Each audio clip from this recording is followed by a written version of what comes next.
Warning, incoming game over. Warning, incoming game over. Hello, everybody.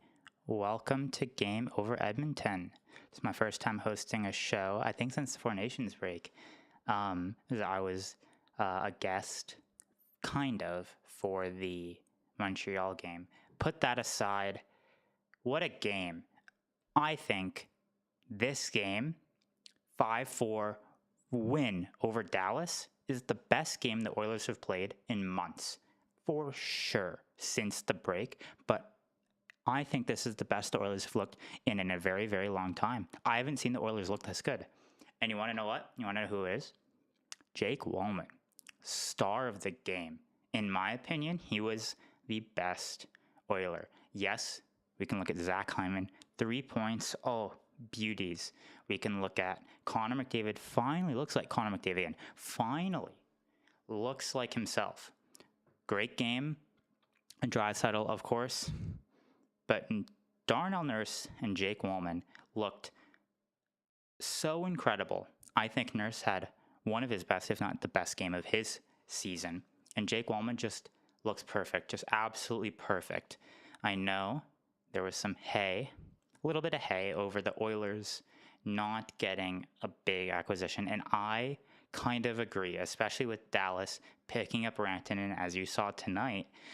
You saw Florida with Brad Marchand. Oh my God. But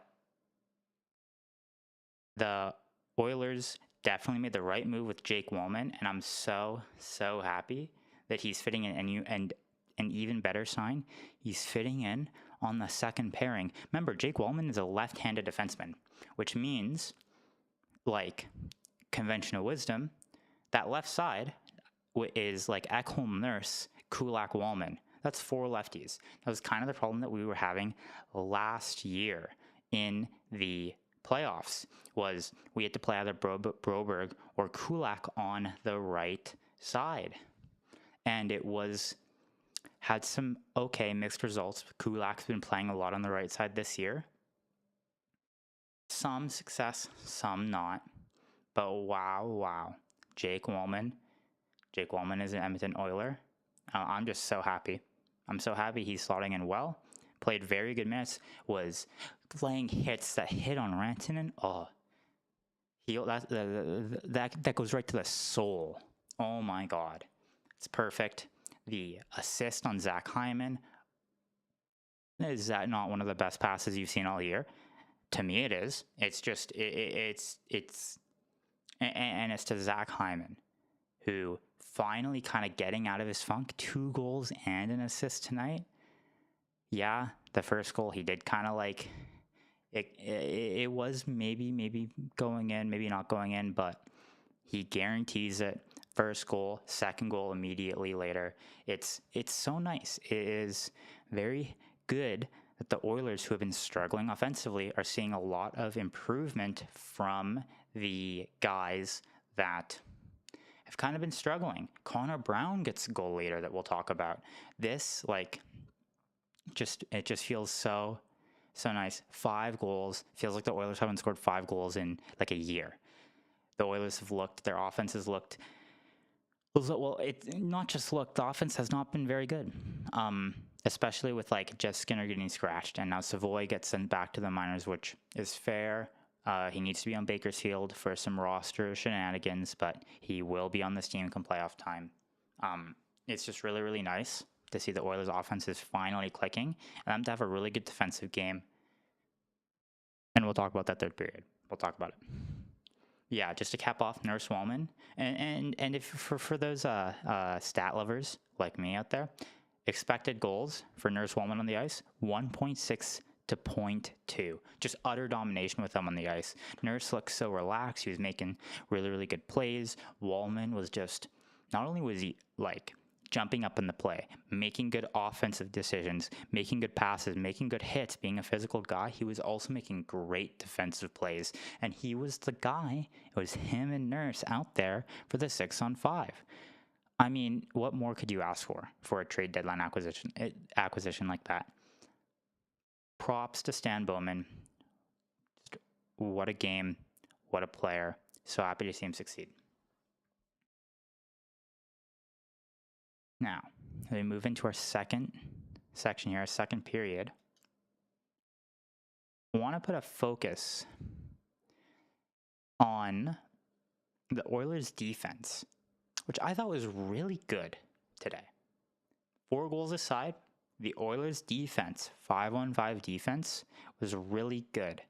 A few concerns. Dallas, our rush team, got a lot of rush chances. They were able to rush a lot. However, the Oilers were able to shut down those rushes. Bouchard had really good stops. Walman had some good stops. Kulak had some good stops. The Oilers were able, even when Dallas had a lot of times where they were entering the zone with possession, with speed, they weren't able to do much of anything with it. Really, none of their goals were kind of like that. Actually, I think literally none of their goals were off of a rush, which for a rush team like Dallas is really good for the Oilers and a really good sign going forward that this defensive system, especially with the Walman addition, is working.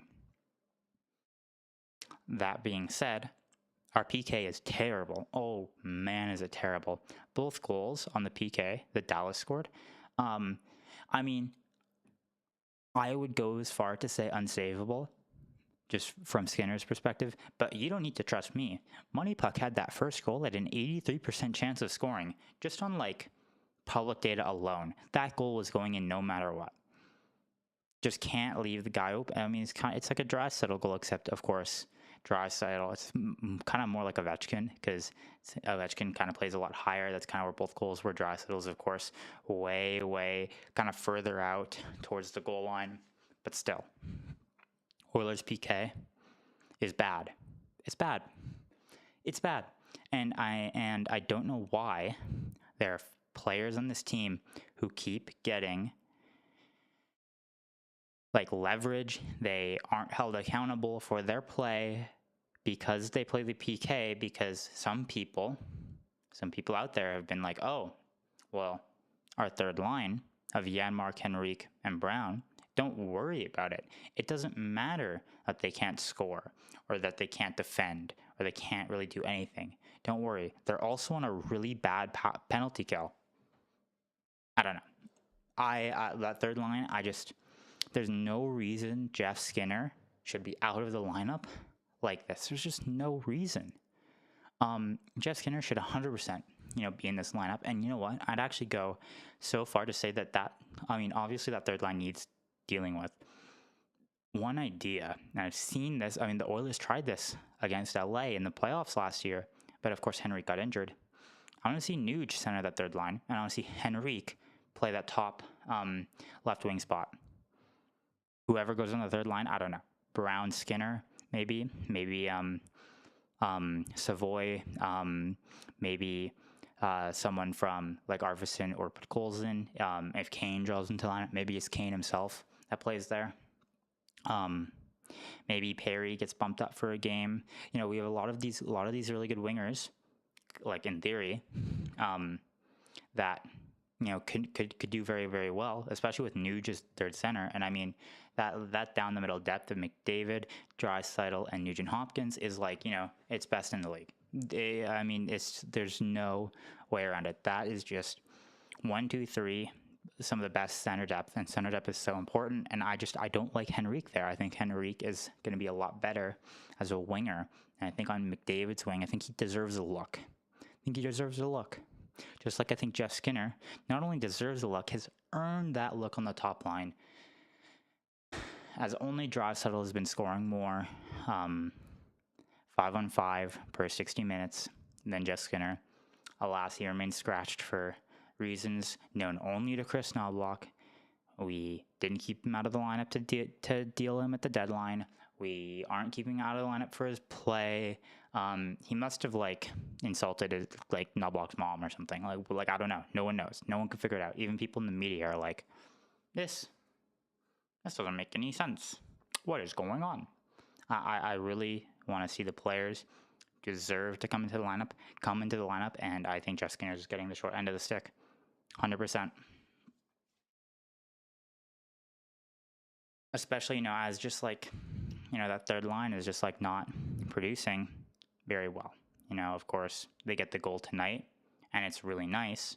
Connor Brown finally gets a goal. Of course, kind of theme of this game is players who needed a goal getting a goal, and he gets his own rebound. Lyubushkin, Dallas, dude, you just better hope that Miro Heiskanen comes back, because holy.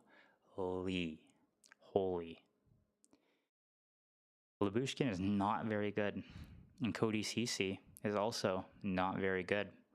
And if we remember last year in the Western Conference Final, they really only had 5 defensemen. I think it was Ryan Suter. I can't remember who their 6th defenseman was. He averaged 5 minutes a night. And if Miro Heiskanen is out, and you have Lyubushkin and Cody Ceci in your core, your D-core, you're not going to last very long, especially against these teams like the Jets, like the Avalanche, even the Wild. Like, I don't know. Like, obviously this Dallas team, especially with Mikko Rantanen, is definitely one of the best teams in the West, but man, this defense is exploitable. And we saw it tonight that the Oilers were the better team for 55 minutes of this game. The only times that the Oilers stumbled, and it kind of wasn't a stumble. It was, obviously Dallas gets 3 goals, 5-1 turns into 5-4. Let's talk about that. Like with that first shot, that first goal, Dallas goal, sorry. It's just, PK is bad. The penalty kill is bad. It's a bad penalty kill. And Oilers got no power plays tonight. Power plays were 3-0 for Dallas, but they scored on 2 of them. And the Oilers' special teams, especially their power play, is one of the things that we're supposed to excel at, and we don't. And we don't anymore, and it's a big hole. It's a hole that teams in the playoffs are going to expose. So, okay, whatever. 5-2, our PK sucks, whatever. 11 seconds later, it's Jamie Benn out in front with, I think, Bork is also there. He's there too. And the reason why I bring him up is that's 2 Dallas Stars in front of the net with McDavid and Kulak are right there, and yet Ben is still able to score, and Bork is like literally wide open right next to him. McDavid's defense has taken a step back this year, and it's not been very good to see. And I think this was one moment where, he's just kind of floating around. I think the Oilers definitely, you hear this from me all the time, they have problems with guys in front. Guys in front get left alone all the time. And we see it from McDavid and Kulak, Kulak I thought had a pretty good night, pretty okay. Played with Bouchard. I thought Bouchard had a good night. Bouchard actually I think had a really good night, even though he doesn't find himself on the score sheet. At least I'm pretty sure he doesn't find himself on the score sheet. Bouchard and Kulak played very well, but getting overshadowed by Darnell Nurse, which is like the first time you can say Bouchard's been overshadowed by Darnell Nurse. But man, what a game from them. But yeah, Kulak, McDavid, gotta have that guy in front. Gotta have him. It's just a repeated problem with the Oilers. And again, you're looking at these repeated problems, and I'm seeing them as a fan, and I can only imagine what a hockey franchise with tons of coaches much more familiar with the game than I am in a playoff series who are watching nothing but Oilers tape for a week, 2 weeks straight, what they think watching these games. What do they think? Well, they think that there's a weakness in the Oilers' net front defense, and there is. You see it. Dallas gets the goal there. Weakness on the penalty kill. You see it. And with Stuart Skinner, I like Stuart Skinner. We didn't get an upgrade on Pickard, or a 1A for him. That hurts. Hurts the Oilers' chances. Hurts the fans. Sucks. But I think Stuart Skinner can play good enough to win a Stanley Cup. He's very inconsistent. And I think it's because he's generally quite a good goaltender, but he has some very easily exploitable weaknesses. Kind of, you noticing the trend here? Exploitable weaknesses. Repeated areas where the Oilers are not that good. With Stuart Skinner, It's obviously lateral movement. Every goalie struggles with this, but Skinner especially. We see this on the PK goals. Those are near impossible to stop, but you see this just in general. His lateral movement's not very good. And man, his high glove is such a weakness. You saw it, obviously on the PK goals, but that's how Jamie Benn beats him. Skinner's high glove is a weak point, and we're gonna see teams start to test it, and it's really worrying to watch as a fan. And of course, Justin Schwartz, ever the tenured goalie coach that he is in Edmonton, I have no faith that he is going to help Skinner fix that. So I'm either hoping teams are blind or he can fix that miraculously on his own, or the Oilers' offense can suddenly turn into what it was last year and start to outscore their problems again.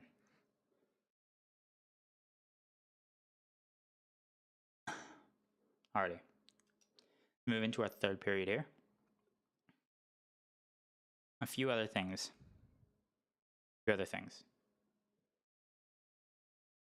That last goal, unlucky bounce. Oilers rebound on Twitter. I see you. I love you. I know what you mean when you say you want an Emerson goal. I know this is not what you meant, but this is your fault. This is your fault. Unlucky bounce. What are you going to do? But a highlight is, yes, 5-4 game now. The Oilers start playing well. They do. Yeah, you can kind of criticize that and say, the Oilers started coasting after 5-1, which, yes, like that is kind of what you do. But when the game became 5-4, with the exception of when the Stars pulled the goalie, Oilers, I thought, were the better team in the third period. Really, that's why I said I think the Oilers played a very strong 55 minutes and just an okay 5 minutes. I didn't really think they played all that bad. When they got scored on 3 times in like 5 minutes or whatever. One was a PK goal. Yeah, our PK sucks. One was, defensive lapse and Skinner's weakness. One was just the most unlucky thing you can imagine. And that can crush mental. The Stars could have easily tied it off that. But I thought the Oilers, after that, were just the better team. They kind of shut it down. Nurse, again, shutting it down. Walman, so many good defensive stops. The hits on Mikko Rantanen continued. It's tough to say. Yeah, the Oilers were the better team after the 4th goal, but it is true. And I would be remiss to mention Leon Draisaitl once again cannot hit an empty net.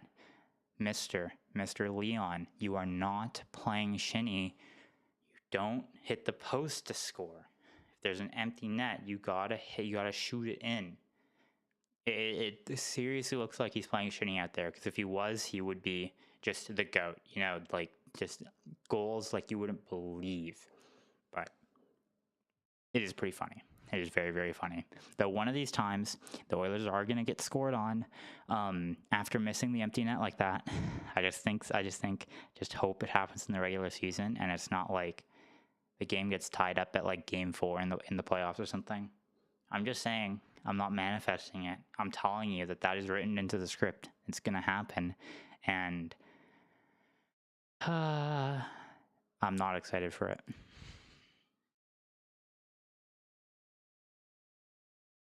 Alrighty. So, as we move into our overtime section, I do want to shout out our Patreon, shout out our socials, and by our socials, I mean Game Over. You can follow us at the Game Over Network, or Game Over Edmonton. If you hit the like and subscribe button, you can visit our website, get some merch.